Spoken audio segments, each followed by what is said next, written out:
How is everybody doing on this fine day? Welcome back to another episode of Hobby Talk, a cardboard podcast. This is episode number 27, and we are very excited to bring you a plethora of topics for today's episode. However, before we dive into anything, let's get over some pleasantries. Let's get through some housekeeping things that I want to get to in a second. But first, Ricky, how are you doing on this fine day?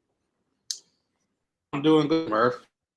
These bombs are pretty much out of the playoffs. The Cubs are pretty much out of the playoffs. Patriots look White Sox decent. are out of the playoffs. Oh, I don't know. They They could might get hit hot. 40. They might hit 40 wins this season. Yeah, no. My birthday's on Friday. James Wood's birthday was yesterday, so it's a good week. I'm gonna see. They're actually coming to Chicago on Friday, so I'm gonna go to that game.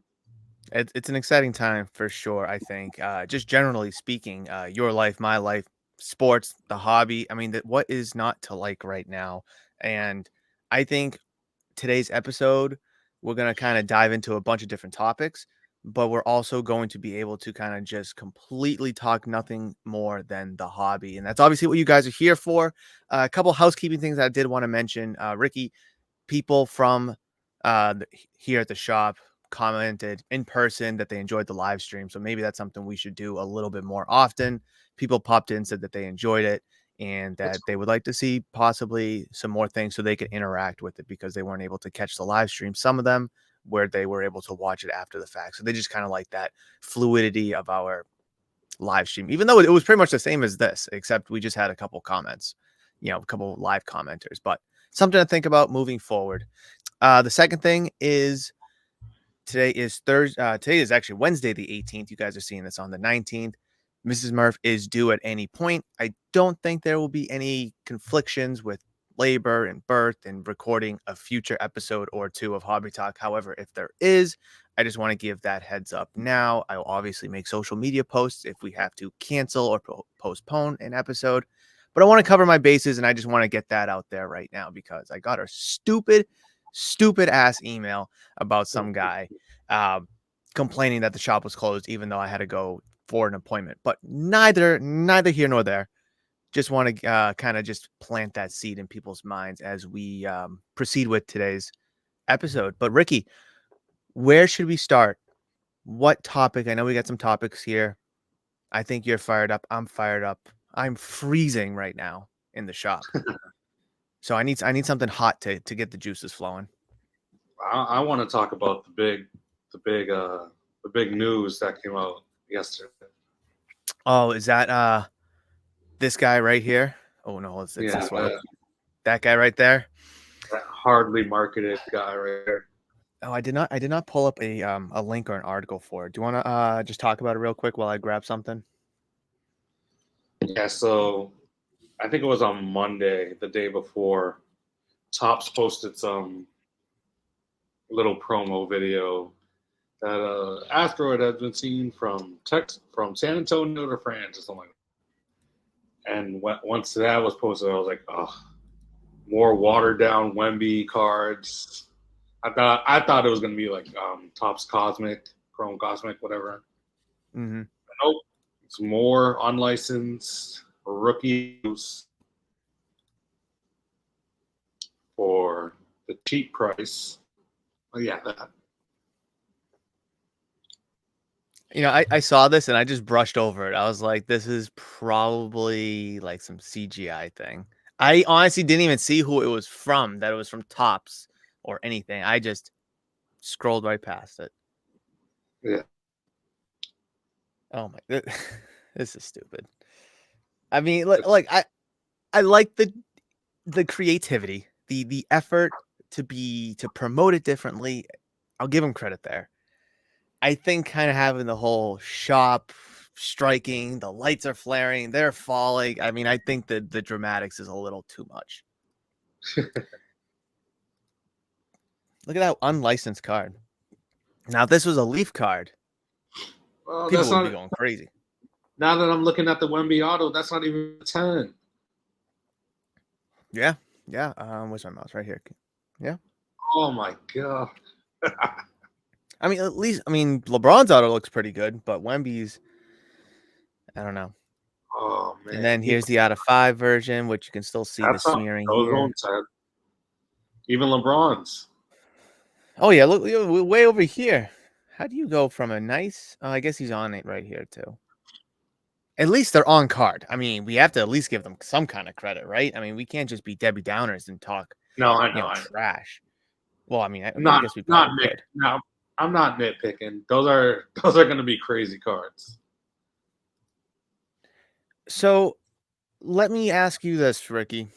I think I think you were the one that said it, and I even kind of looked into it. $8,000 a box.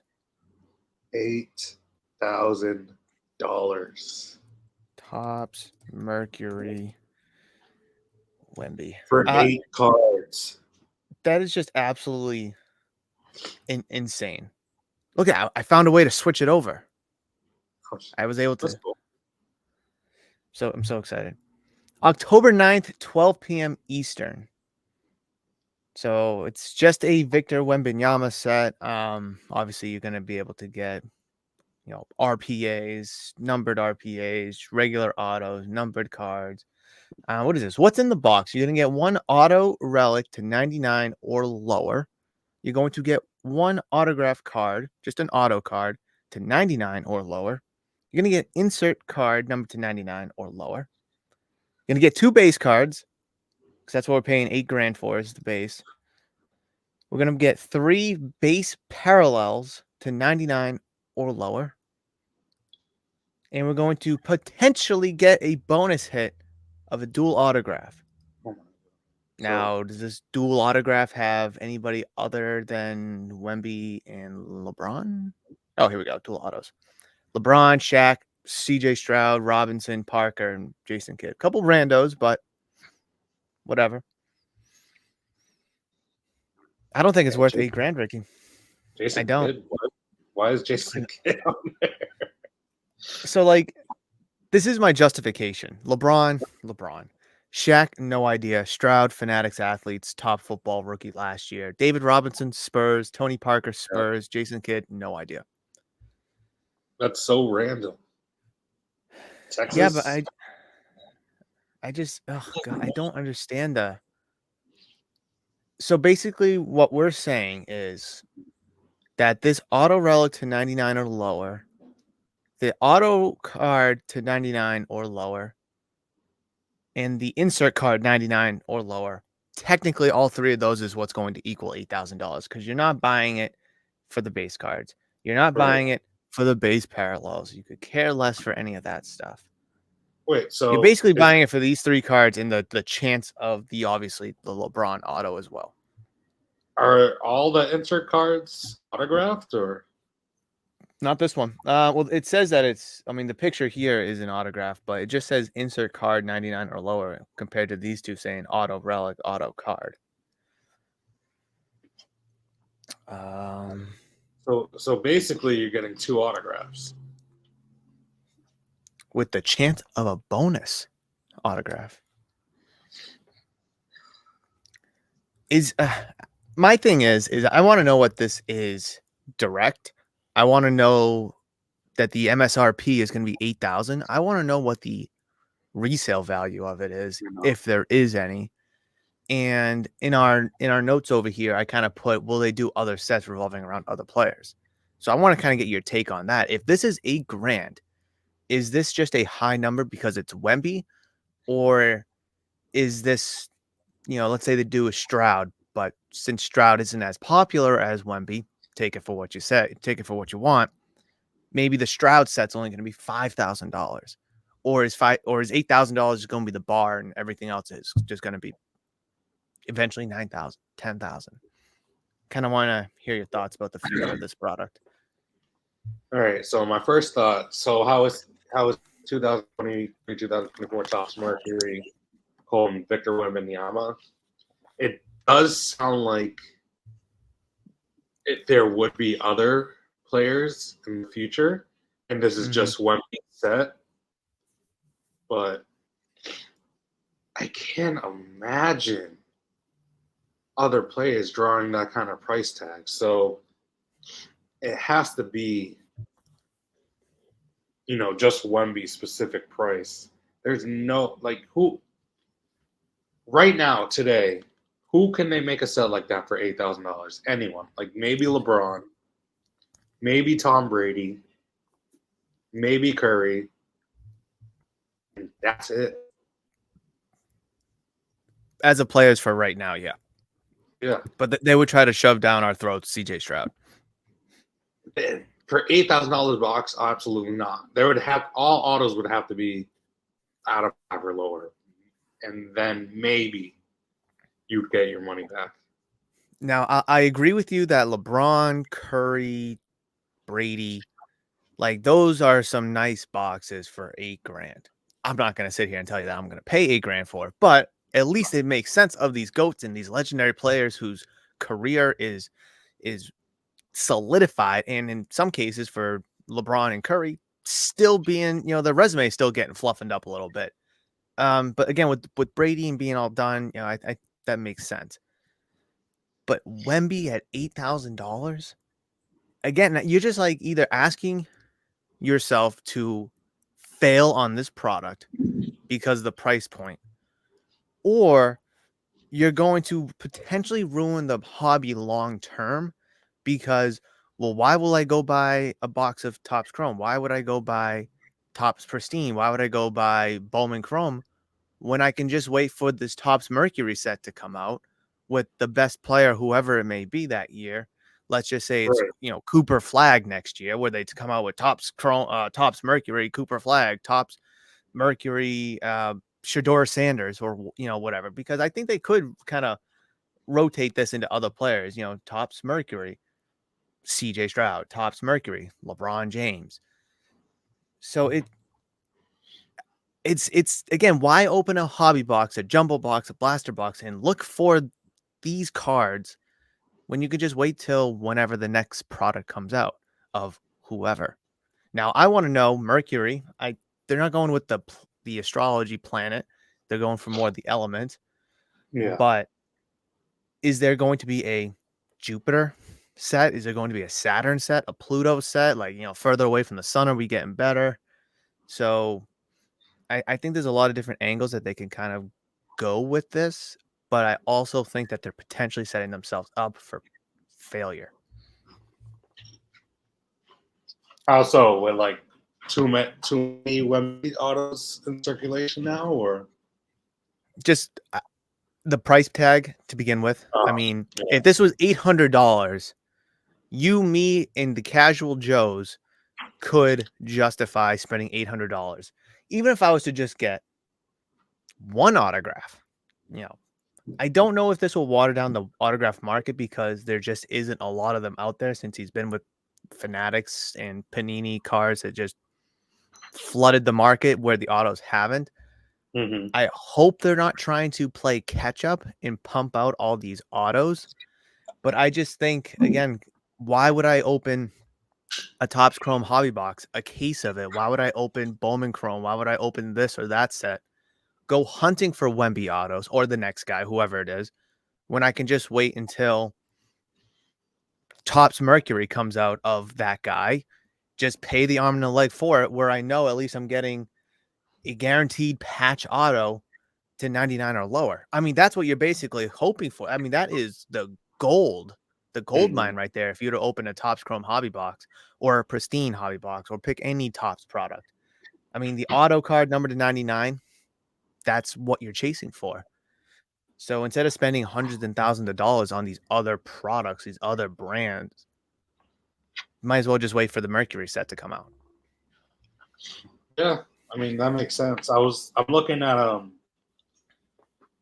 the price on base Wemby autos for Topps Chrome, and the last two sales are $14.50 and $19.25. So that's Isn't that good. crazy? Yeah, the fact that the last two base Chromes Wemby's went for $14.50 and $19.25. And this is thousand. We're not talking Yeah, hundreds. correct. Thousands. So 19,000. this insert out of 55 to 2,900. It sounds like if you get one of these boxes, you're gonna do pretty well, no matter what you get. I mean, I'll admit the cards look kind of cool. I don't know how I feel about this little gold circular design here, but I mean, this patch card just looks like a generic patch card. But look how terribly unlicensed it is. I mean, That doesn't matter anymore. but this card right here, the LeBron and Wemby, you can't tell just because the jerseys are kind of covered up. I mean, but that's a good unlicensed design. You're covering it up. Whereas you see here, it's supposed to say Spurs or San Antonio, whatever. But if this was a Leaf card, everyone would be going crazy over it. But I mean, this one's not bad because he's got the ball in front. This one you can kind of tell is there's supposed to be something there. It's just like again, I don't know. Just what else do you get in it? What is this? Oh no, those are just the packs. You know, This better be like a nice briefcase, like Flawless right? is. All Yeah. right. So it looks like on that picture right here, if you want to scroll down a little bit, Which uh, one? Like where back it to says where it number was? 9. So no, the picture of the all the way up, all the way up. Go down a little bit on the picture where it says the Oh, EQL. powered So by. Yeah. it looks like that's going to be a drawing because I know that's what they do for sneakers when they come out, the EQL thing. So it looks like it's going to be randomly selected people get to get the box. So I'm glad you pointed this out because I didn't even notice this at first. And going back to the one of my top points that I mentioned is what's the wholesale price? There isn't a wholesale price, which I'm glad. The retail price is 8,000. Ricky, what is the market, the black market, the secondary market price of this box? 20 grand? That has to be on the table. You buy it for 8, you sell it for 20. That has to be on the table. If a one Topps Chrome autograph is selling for 19 grand and you're getting 2 autos, one of them being a RPA, you could And make then a killing not even opening this. the chance of the LeBron 1B auto. And that too. I mean, what if you buy it, right? And you hold it for a couple years. Wemby does ascend into this excellent player that he's on the trajectory for and that we're putting him on that pedestal for. LeBron ain't going nowhere. We know that. I mean, the silliness of value that this could potentially carry on the resale market is just almost makes me speechless a little bit, Ricky. In a I don't know what to say confused way because I'm already considering $8,000 obnoxiously high. How much Right. more ridiculous can it get? I mean, again, it's 20 grand on the table. I think so. Could it be more than that? What are we talking about? I mean, as long as the auto isn't out there, if it hasn't been pulled yet or whatever, Yep. that box is gonna skyrocket in value. So, damn, I didn't even think of that. The I mean, aftermarket. I think the LeBron one of one auto with Wemby will definitely help spike the value of this card. Oh, I'm sorry, of this set, this product. Yeah, But like, let's just even without it not even being in there, you're getting 2 autos, and we already know that one of the autos from Topps Chrome sells for 19 grand. I mean, you could crack it and resell it. You could keep it as is. I mean, I I don't even know if I want to talk about this anymore. This thing is driving me well, through the roof. one more question I have on it: Oh Are god. the Okay. are the patches game worn? They should be for $8,000. They freaking should be. You would think. I wouldn't be so. It keeps bringing me to the checklist.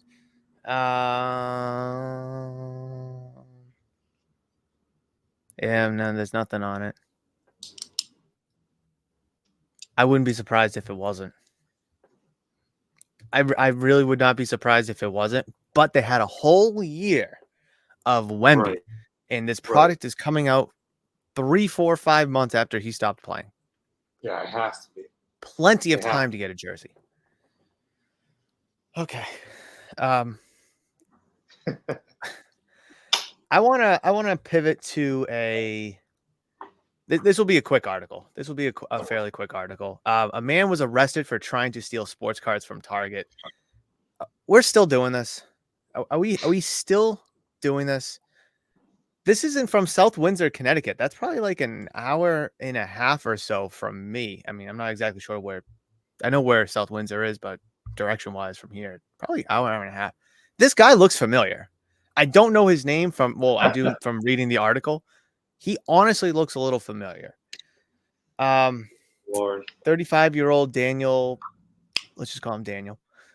Uh, let's see. Damn. Police You said know? they responded to the target location around 4:30 p.m. The store's loss prevention personnel reported seeing a man later identified as Daniel hiding NFL and MLB trading cards in a reusable bag. I think that's supposed to be bag, but back inside of a backpack. Oh, back inside of the backpack. Okay. Daniel was arrested on a charge of criminal attempt at fifth-degree larceny. His bond was set at $1,000. He's later scheduled to appear in court. Fifth-degree larceny, and he's stealing NFL and MLB trading cards. What's on the market right now that's stealable? I mean, select football maybe because big box stores have it. If you're stealing contenders, you need help. If you're stealing Series 2 blasters, you need help, or big league baseball blasters. But how many boxes can you steal in a bag in order to get fifth-degree larceny? I don't even know what fifth-degree larceny goes to. But Fifth-degree larceny. Go so ahead. stores like this, they'll let you get away with it the first couple times until, well, I shouldn't be saying that, but they'll let you get away with it the first couple times until you reach a certain Ricky, amount. what are you trying to say? Until you reach a certain amount dollar wise, and then they'll have you arrested for felony. So these department stores have better investigating and forensics units than like the FBI. They know you're stealing. So this guy must have been doing it for a while. In Connecticut, fifth-degree larceny is a Class B misdemeanor that occurs when someone steals property or a service more than $250 but less than $1,000. I mean, if a blaster box is, let's say, $25, $30, I mean, you're maybe getting 10. I mean, that's 10 boxes. That fills up pretty quick. It must have been a big bag that he had. Right. But yeah, okay. The reason why I bring this up is, well, it's close by Connecticut. Second off, kind of looks familiar. Can't confirm that. But third, we're still doing this. I mean, again, like, are people that broke? Are people that desperate? Are people that degenerate? Maybe he's just opening it because he has a problem, or maybe he's actually going to go sell it for whatever because it's free inventory to him. Like, I would understand. I mean, to sound sus, I would understand it 40 years ago. But here we are in 2024. It makes absolutely no sense. It's not worth it. And his bail is only $1,000. So obviously he's going to get busted out. But we're still doing this, Ricky. Like, I mean, come on. As long as something has value, people are going to want to steal it. And the best part is for him, he's into it for nothing. So even if the blaster box goes for $25, $30 and I offer him $10, he's going to take it. No. Oh my God. Okay. Let's get into this Facebook post, Ricky, because I am curious to hear your thoughts on it because all I looked at was the picture.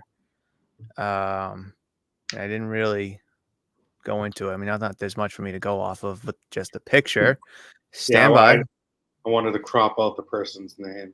No, it's all right. Listen, we can put people on blast. If they do it, if they do something stupid, they well deserve it to be on blast. All right, Ricky, talk to me about this. Little backstory on what So last Saturday it was hobby rip night at some card shops. We're holding promotions, stuff like that. And this pack was part of the giveaway. We're part of giveaways that everyone got. Everyone who walked into the door got these packs. So there's no like real crazy, value or exclusivity with these packs. So just for context, I opened my pack. It was like a hobby night exclusive retail, Paul Skeens rookie, Jackson Merrill, and then like a couple cards. They're all base cards. They're worth, anyways. Are they So better or worse than silver packs from the National? a lot worse. Those cards aren't like I got Jackson Merrill, Paul Skeens, the two hottest rookies right now, and they're probably worth like $2-3. But no, but what really grinded my gears about this post is it says at the local card shop with my boys. Is this nonsense? Well, I'm assuming he meant his kids. Is this nonsense going to be worth anything? So some of the comments I saw was like, it's not going to be worth anything, blah, blah, blah. So what pissed me off about this post was that he's really going to withhold these packs from his sons, deprive them of a little fun, open the packs. Oh, cool, Paul Skeens. Oh, cool, Otani, stuff like that. Deprive them of a moment in hopes of maybe making $10. Maybe. So it's just like, is that really what we're doing? Is that really what we're becoming? Like, does everything have to be about monetary value? Like, you really can't just have fun with it for a free pack that everyone got. You're really going to worry about how much you can get for it? Come on, man. One of the funnier comments was like, deprive your boys of a moment, put it in your sock drawer for $20 for 20 years, and then maybe make $5 for it. So it's just like, I hate this. I hate it so much. Like, people can't enjoy things anymore. I love the rant that you went on. Feels good to be on the listening side of the rant. Usually I'm the one that's just bitching and complaining. But I mean, I agree with you every step of the way. You're right. 20 years from now, maybe. But again, at how much though? $10 maybe? I mean, they're meant to be giveaways. Now, you could look at the Ancient Mew Pokemon promo. That was a giveaway, and now that has some value. But that's more of an individual card that they never made again. They're going to make these Hobby Rip Night packs every single time they have the event. September 2024. April 2025, whatever. They're going to rinse and repeat, and they're going to refresh the checklist with different guys, with new guys, with the same guys. And unless there is a one-of-one Wembenyama LeBron James unlicensed dual autograph that has smudging, fading Sharpie ink on it, this should and will not have long-term value. But I completely agree with you. What are we doing? I mean, this is the second time in two topics, Ricky, that we're both sitting here dumbfounded at what people are doing in this hobby. Now, the silver packs from the National, they're not handouts. You actually have to go buy a Right, box to get right, the right. pack. So for them to have aftermarket value makes sense from that perspective. Then you mix in the fact that you actually can pull numbered stuff, that you can pull autograph stuff. There are chase cards out of those packs. So now you mix that element into it. Okay, now I can understand and see why that some of these silver packs go for 40, 50, 60, 70, $80 after you receive them, after you pay hundreds of dollars for whatever box you get. It's a damn shame that the dad is depriving the kids, whoever, of a potential I mean, even if you pull up baseball Skeens, everybody knows who Paul Skeens is. Anybody who watches baseball knows who he is. Otani, Judge, you name it. All these big names. Any kid with my boys, that makes me think sons. That makes me think kids. If Yeah. it was with the boys, I would think, broskies and friends and such like that. But my boys, you're is the $10 in 5-10 years from now, if that, worth not giving your sons a little memory to open a Jackson Holiday card or whoever it may be. It's an absolute damn shame. Um, Hopefully he sells it, and so he feels good about himself and his and there and when his sons go to school. Oh, hey, did you open any of those hobby rip night pack? Like, no, my dad wanted to sell them for so he could go buy another $20 box and pull nothing out Buy of it. into a break.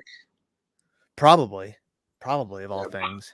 buy Um, into a break. These hot rip night packs. if there were chase cards in the set, Well, autos, patches, number, different story, completely different story. But even then, when these are free, and there will be another like it, not that far away, it makes absolutely no sense. There was a guy who came in. It was National Trading Baseball Card Day, whatever day it was, last month, whatever. And I wasn't with Fanatics at the time, so I decided to do was take my own blaster boxes of previous baseball sets, crack open one of each, shuffle the packs up, and hand those out during the day. And some guy and I made the social media post like, "Hey, come on in tomorrow. You'll get a free pack just for walking in. If you buy any blaster, you'll get 2 packs, whatever, whatever." The guy had the audacity to say, and if he's watching this, I'm sorry, I'll leave your name out of it, but it just has to be known that what are the packs? What packs are you handing out? I'm like, does it matter what packs I'm they're, handing out? Like, they're it's free. They're free. fucking It's free. Why do- FREE free. You're paying nothing for it. And it's just like, ah, right, Ricky, you're right. Is it always about the damn dollar that's on the other side of it? It shouldn't be, but it seems like it is. And it's absolutely annoying. My 2 cents. 2 cents, which is what about this pack is worth. But In 20 years. yeah, And I just hate it. there's no exclusive rookies or anything like that. It's not like, hey, this is once in a lifetime. You're only going to be able to pull this Wemby or whoever rookie card out of it. Again, if you add that level of exclusivity, I understand. Even though it shouldn't be a thing, but I understand. FREE free is 4 letters, 4 trading cards, 2024 free. Keep it that way. All right. All right. The juices are flowing now, Ricky. I'm I'm I'm hyped up. I want to talk about the hobby hype. We talked about hype specifically with just this hobby rip night pack. But I kind of commented hobby hype seems quiet since the national. I don't know if you can piggyback off of that, but I'll just kind of give you my 2 cents a little bit just to kind of transition into this topic point. Is I think there was so much buzz revolving around the national, going up to the Mhm. national. You and I were both talking about it. We were getting excited to go to it. Everyone was talking about it. All the videos came out, all the topic points came out, all the content was made, all the cards were ripped. And then there was Fanatics Fest. And then there was all this hype in the world about Fanatics Fest. But now since Fanatics Fest, so maybe this hobby hype seems quiet since Fanatics Fest, but since Fanatics Fest, it's only been a couple of weeks, only a few weeks. But I feel like the hobby is a little on the quiet side. We're not talking about this great thing or that good thing. We're talking about free packs that we're trying to make $10 off of in 10 years and make sure our kids don't have pleasant dreams at night. We're talking about $8,000 basketball, unlicensed basketball sets. We're talking about stealing 10 blaster boxes from Target. We should be talking about good things, Ricky. We should be talking about exciting uh, sets, players, performances, cards, design. But instead, we're sitting here now. Of course, we choose what we want to talk about. But sometimes we need to talk about the negativity to bring light to the hobby, because a lot of people get wrapped up in what they see on YouTube and online from these influencers just showing you the good, jolly good stuff of the hobby, which is great. But there's always two sides of it. And I think right now, the last couple of weeks since Fanatics Fest, we're kind of seeing I don't want to say the negative side, but the quiet side of the hobby. Where is the hype? Playoffs are coming up for baseball. Basketball, the Olympics just ended and the season's going to be starting. Football season is underway. We're now 2 weeks in. And I mean, Pokemon just had a new core set come out. I mean, they've been announcing a lot of cool sets coming out in the future moving forward. So why are we? I don't think it's not an us thing. It's not like we're just Debbie Downers today. But that's just the vibe I'm getting. I mean, I don't know about you going to Shipshawana or your experience in the National or Hobby Rip Night, but I just want your feedback. That's all. Well, Maybe I'm wrong. I don't know. uh, football has definitely slowed down.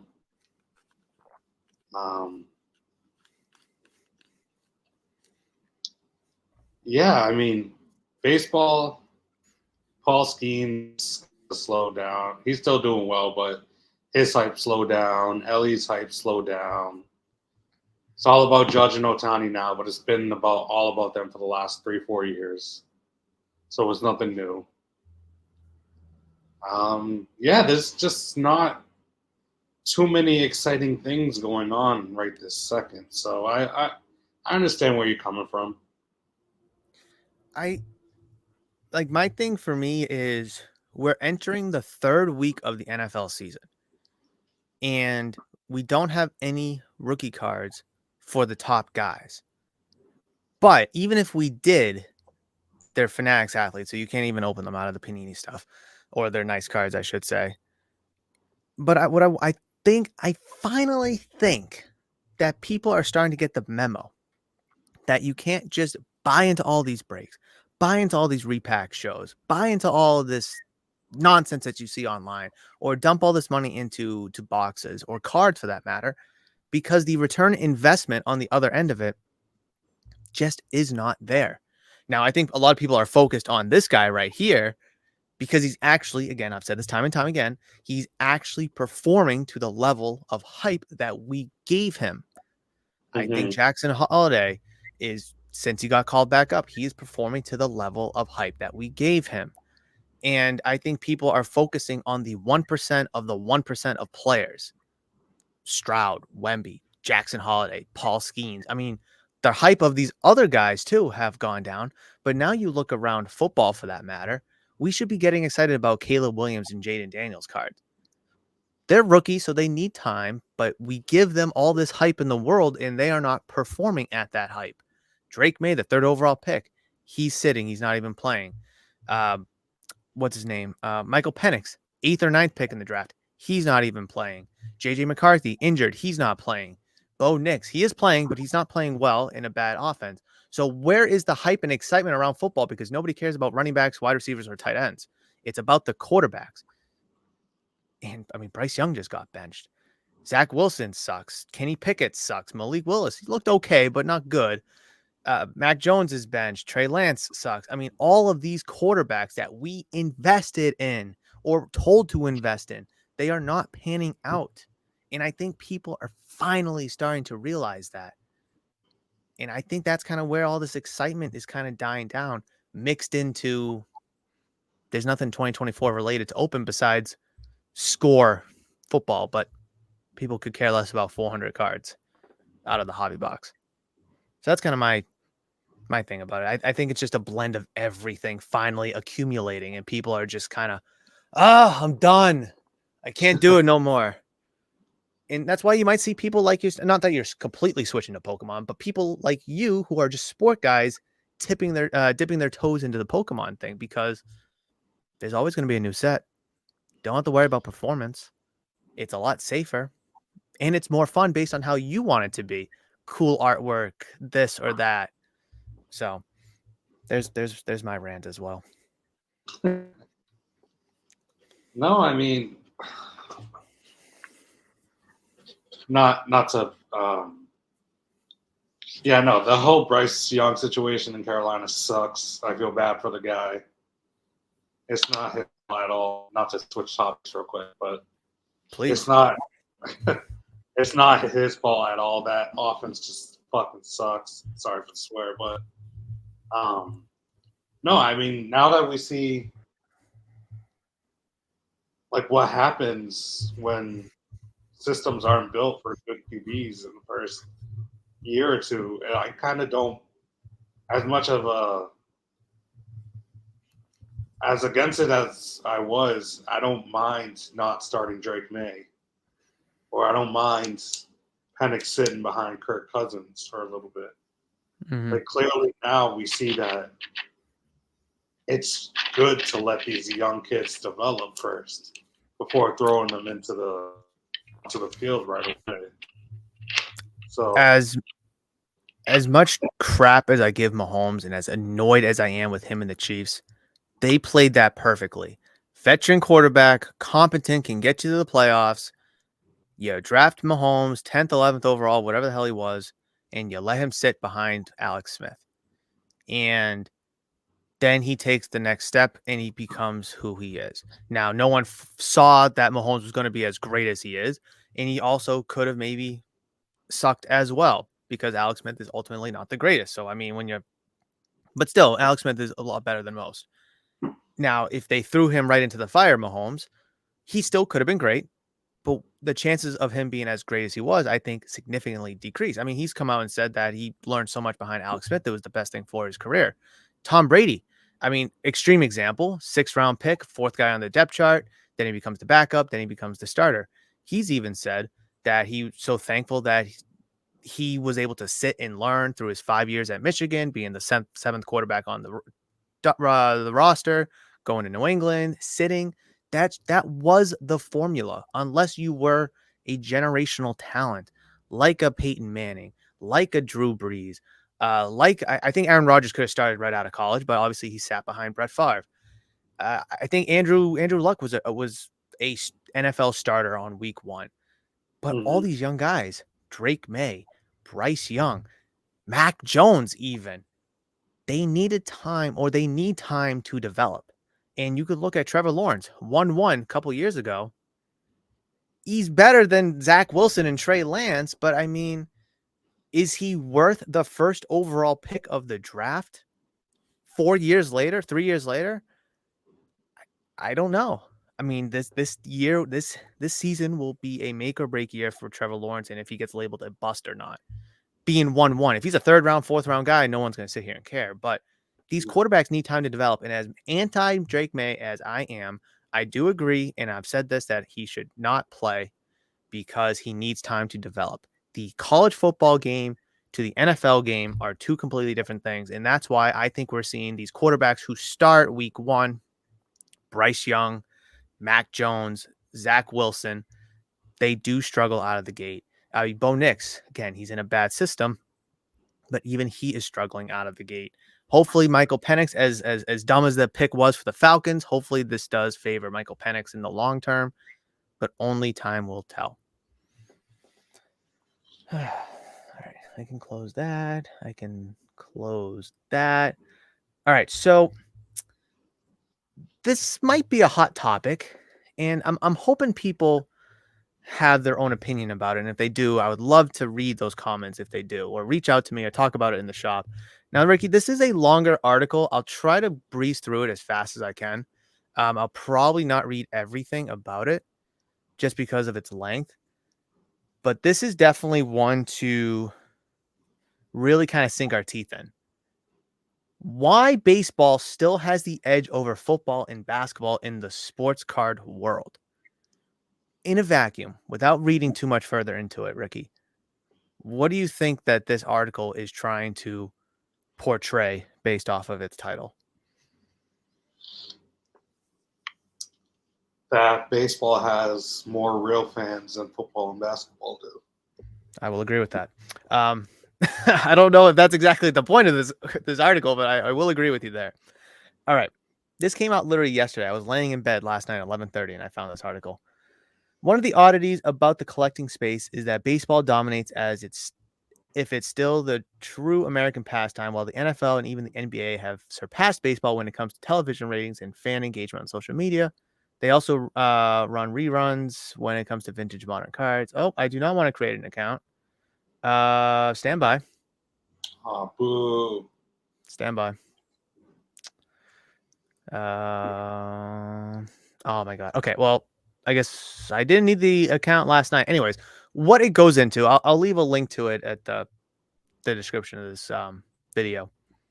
What it goes into is that the vintage space is the space that is carrying the baseball card market. Yes, there's vintage football and basketball, but not to the degree and the level of Mickey Mantle, Hank Aaron, Willie Mays, Babe Ruth, Lou Gehrig, Honus Wagner for that matter. And you could even look at the modern cards as well, as baseball has some of the highest selling cards. Now, of course, football does too, basketball does too.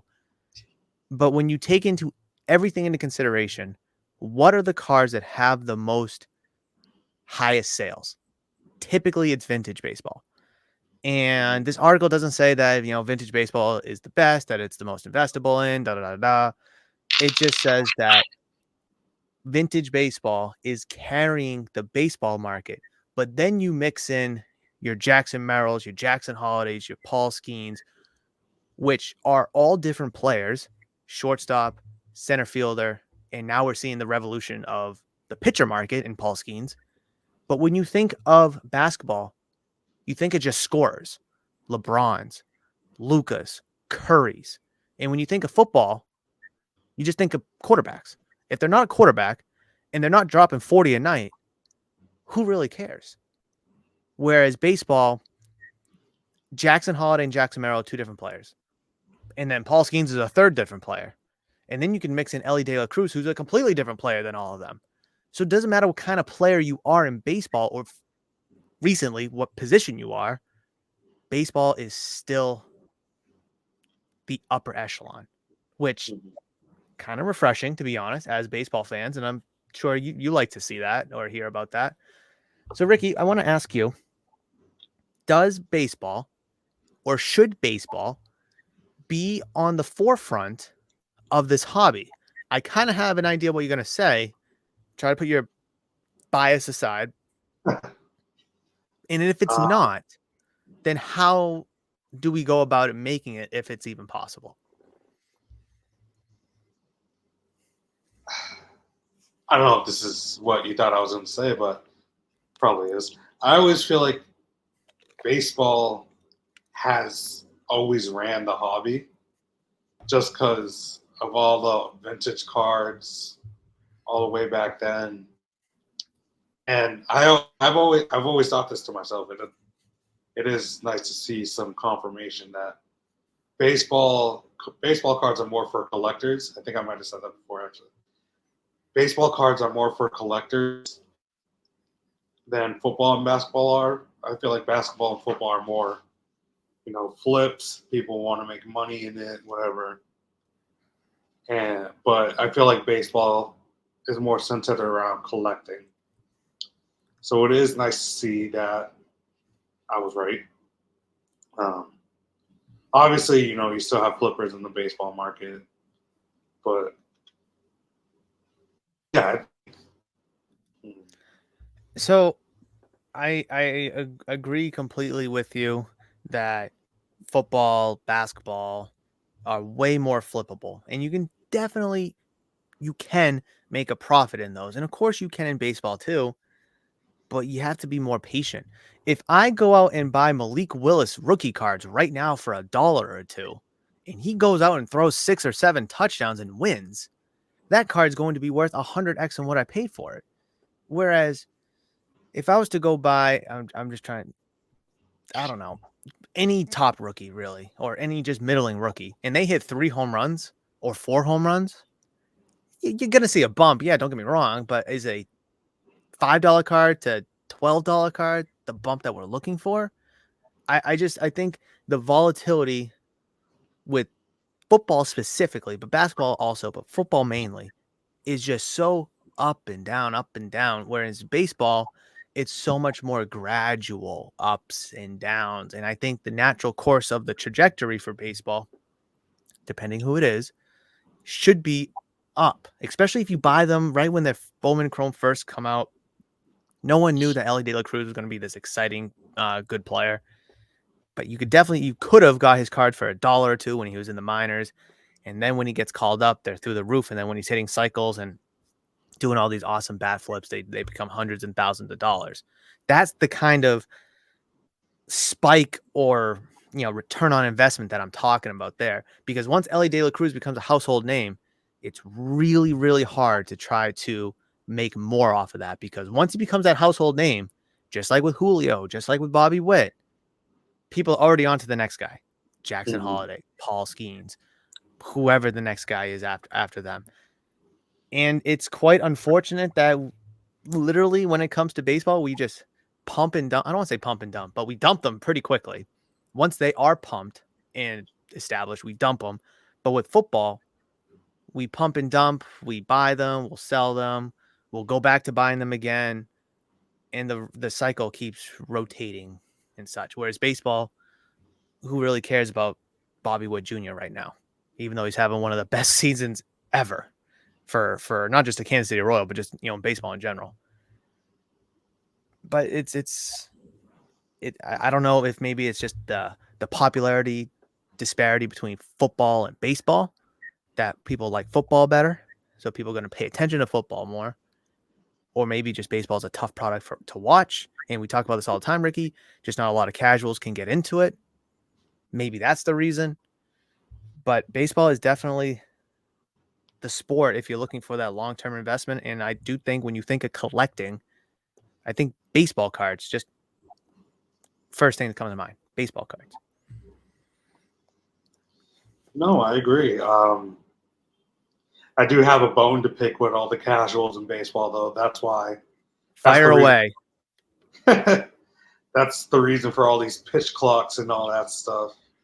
They're trying to speed up the game because all these casuals who are going just for the entertainment, not for the game, are complaining that the game is too long.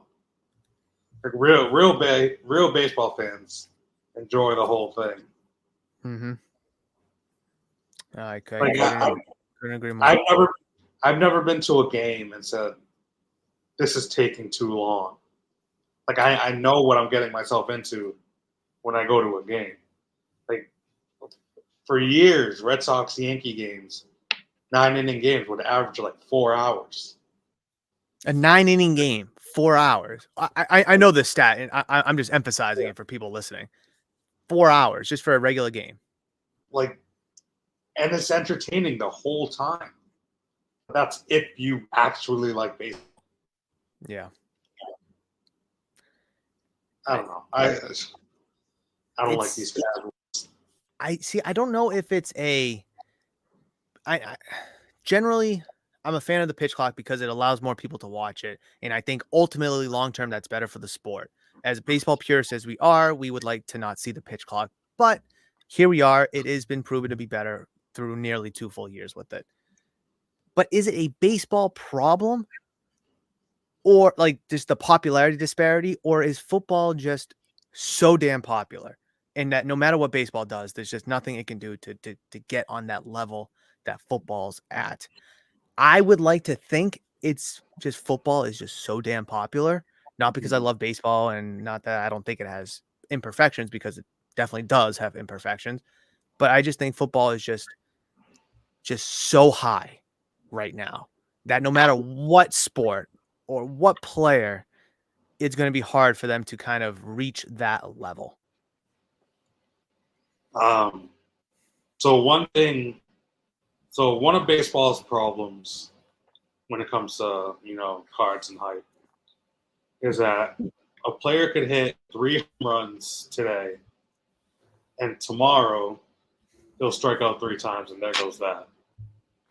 Whereas football, Sunday, they throw 4 touchdowns. They have a week to build up hype in between games. So that's kind of baseball's problem. I don't think it's a problem, game-wise. Card-wise, I can see that being an issue. because hype comes and goes like that. Hype is day by day. What's the saying? Buy the news, sell the hype, right? Buy the rumor, sell the news. There, I'll never get it right. No, but yeah, I think that's baseball cards' problems because football, you have all this time in between games where people are buying, selling cards, and all that stuff. You Just can't really, naturally, organically building that hype. yeah, unless consistent, exciting stolen bases or triples and home runs, like game by game by game. It's really hard to bank off the hype in baseball. If you buy a football card on Sunday because the player is hot and it comes in the mail on Wednesday, Thursday, you still have that opportunity of people buying all those cards up to make some money. Whereas if you don't have the cards of the player who gets hot one day in baseball and you can't sell it right away, kind of fucked. So I'm hoping that with the playoffs coming up, this will only help. But you can even see some of the Pokemon cards right here. Look at that. Sorry. I'm hoping with baseball playoffs coming up because there are more days off in between. Not a lot, but there are some, especially in between series or if we have to travel. Whereas during the regular season, I say this all the time, and it's just so true. Ricky, if you don't watch the game tonight, you can watch the game tomorrow, or the game after that, or the Mm-hmm. game the next week, or the week after that, or the game in 3 months from now. If this was the beginning of the season. And with football, and there's 162 games, and with football, there's only 17 games. So if you don't watch the game tonight, you have to wait a whole nother week. Sometimes you got to wait 10 days. Sometimes you got to wait 14 days, 2 weeks because of a bye week in order to watch that team again. That's a long time in between. And I think that's why football generates more casuals because it's like a social event almost to gather around and watch the game. Whereas I, during the whole pitch clock, how to change the game, I was a proponent of shrinking the schedule back down to 154. But even if you were, I mean, how far can we really shrink the schedule to kind of establish more days off, to establish more of that hype, organic hype building time period? Because even if you shrink it down to 80, 82 games, like football, like basketball and hockey, there's still games on tonight and tomorrow, or there's 4 games in 5 nights. So, I mean, there's still going to be that problem that there's not enough time in between to hype it up. And like what you were saying, buy it on Sunday, get it on Wednesday, sell it on Friday, take the money, buy something else. It's just there's more that you can do with football because over the course of 4 or 5 months, there's only 17 games. Whereas with the baseball playoffs, yes, there's games every night, but you're also banking on, hey, there might be 3 days off between the ALDS and the ALCS. There's going to be a whole week off for the teams that get the bye week going straight to the divisional series. So that's where you get to kind of see that organic hype window, but it Mm-hmm. only works if there's players that we're buying and investing and selling and talking about. Like if Paul Skeens, Pirates aren't going to make the playoffs, but let's just say they were. Now we can talk about Paul Skeens starting game 1 of the NLCS for a week straight, and how much this top rookie is taking the mound against the Dodgers. How they're going to LA and he's going to shut them down for 7 innings. But we can't do that with whoever pick any good pitcher. So I think not having the young superstars, like if Jackson Holiday and the Orioles, game 1 of the ALCS in the Bronx, that's a story that people can sink their teeth into. But it's hard when you don't have the top guys in those positions, in those spots. All right. We got about 5 to 10 minutes left, Ricky. Is there anything else before we get to our outgoing takes that you want to talk about that we may not have, or maybe something popped up that you think that we should talk about? I had something in my head for a second, but that's long gone. No, I mean, if you want to talk about the new that new Pokemon set that came out real quick. Yeah, so Stellar Crown, Pokemon's newest core set expansion, new core expansion set, excuse me, came out on Friday. I forget what Friday was, 13th. 13th. And honestly, I think it's a tremendous set. A lot of people have already been opening it and they have said the same thing. It's a tremendous set. Is it really the 13th? I feel like it was before that. No, Whatever. it's Doesn't matter what 13. day it was. Okay. Yeah. I just think the reintroduction, I don't think they're technically rainbow rares, but they got like a rainbow border on a lot of the cards.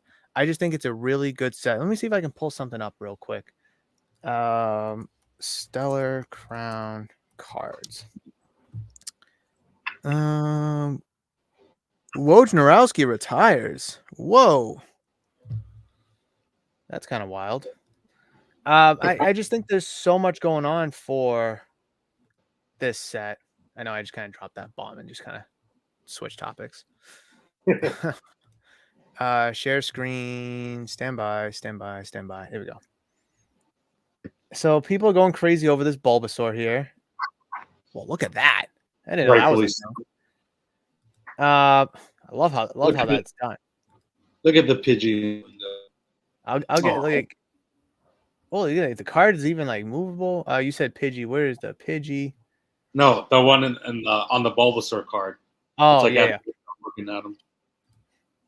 So I mean, I just can't get over this how the card moves like that. So this card just has insane. This is the card that I'm going crazy over. That's it. Is his lap.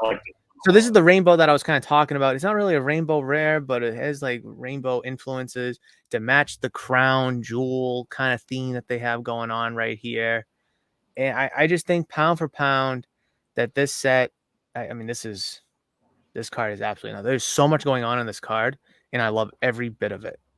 It's just right now, last time I checked, that is like the chase card. That one, I know the dash bun is just because it's a dog that looks like a donut. It just right now, this set is just extremely popular because there's so much there. You want a little bit of nostalgia, you got your Bulbasaur and your Squirtles with some really cool artwork. You want the newer cards, you got your Terapagos, your Cinderace. Lapras is another fan favorite, from a little bit older. The Hydrapple right here, just who cares about Hydrapple? But check out this card.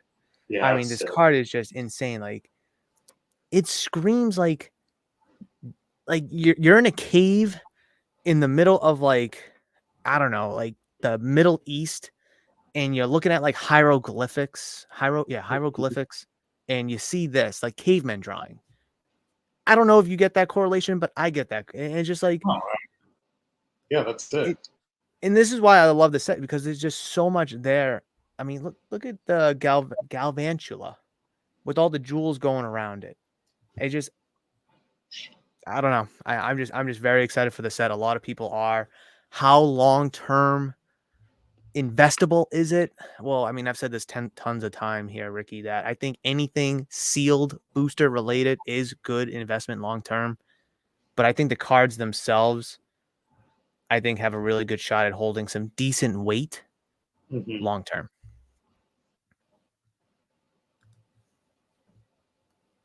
Have you besides the boxes that you ripped on the live stream, have you ripped any since? No. Good for you. It's intoxicating. Well, actually, no, I lied. I ripped one of these. Oh, the booster bundles. Those are some tough pull rates. Tough pull rates. I don't think I got anything crazy. This was the nicest card that I pulled. Petrant? I don't know. The card. Oh, I'm like, what are you talking about? So like right now, like the chase card is still the Cassiopeia. Yeah. There's the hit rates are tough, but if you just look at all the cards, how many cards have over $10 of value? I don't know what the bar is, but I mean, if I can pull a $10 card out of a $27 box, that's pretty good. 1, 2, 3, 4, 5, 6, 7, 8, 9, 10 cards have $20 value or more. 11, 12, 13, 14, 15, 16, 17, 18, 19, 20. 20 cards have $10 value or more. I think that's pretty good for a set that has tough pull rates. Again, what's the Mhm. long-term value? We will find out. But I think if you can have X amount of cards, whatever we want to make that bar have that kind of value. Again, 20 cards have value of $10 or more. I think that's pretty good. 10 cards have value over $20 or more from the set that just came out over a month ago and that has tough pull rates. So that's what I look for when I look at a set having long-term value. How many cards have X amount of value? So and so after. All right. So I still have this link up because I'm going to leave it in the comments. But Ricky, as always, do we have any outgoing takes as we conclude today's bizarre episode? Let's just say bizarre. We're still buying Jay Wood. He's still the GOAT, future GOAT. I told you years ago. I told you. I tried to tell people. Now everyone's looking for him. No, but I just want to reiterate my little rant from earlier.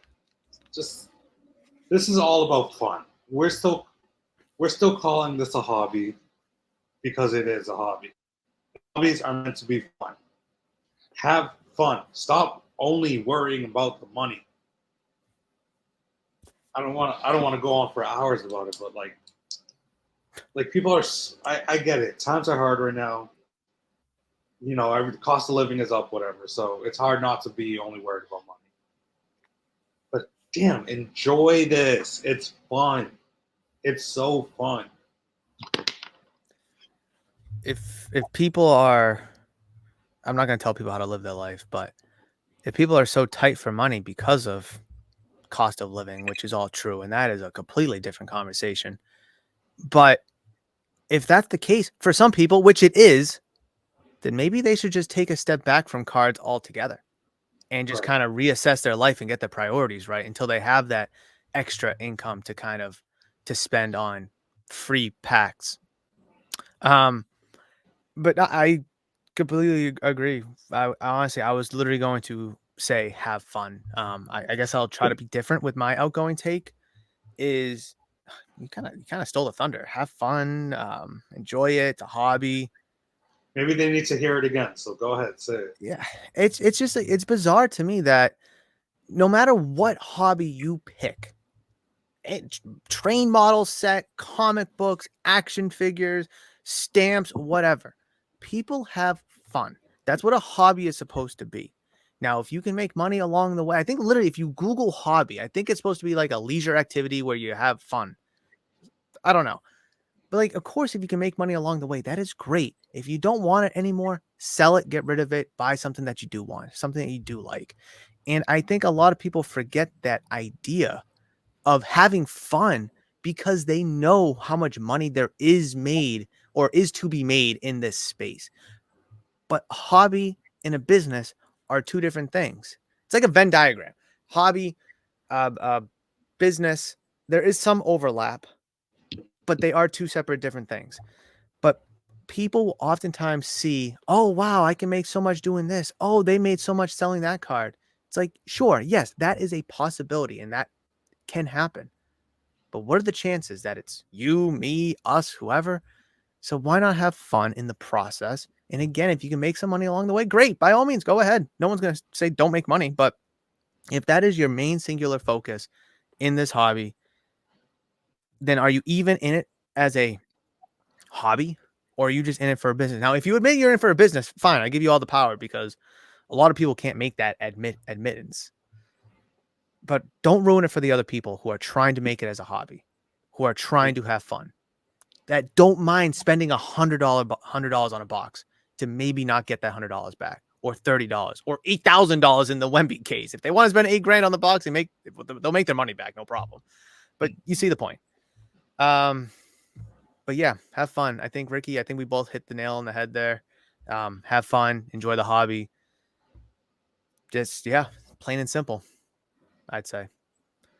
That will wrap it up, ladies and gentlemen. Thank you guys so much for watching another episode of Hobby Talk, a cardboard podcast. Please make sure you press all the buttons, like, comment, subscribe, check out the channel membership program. Ricky and I will be back in 2 weeks for another fantastic episode where we're going to have a lot more topics. We will try to have a little bit more positivity because this was a Debbie Downer, but sometimes we just have to talk the truth. We're not going to cover up the truth. We will talk the truth. If it's $8,000 boxes, if it's selling free packs for $10 or getting arrested in Target, we will talk about it. But Ricky, I will catch you for next episode. But until then, see you guys later.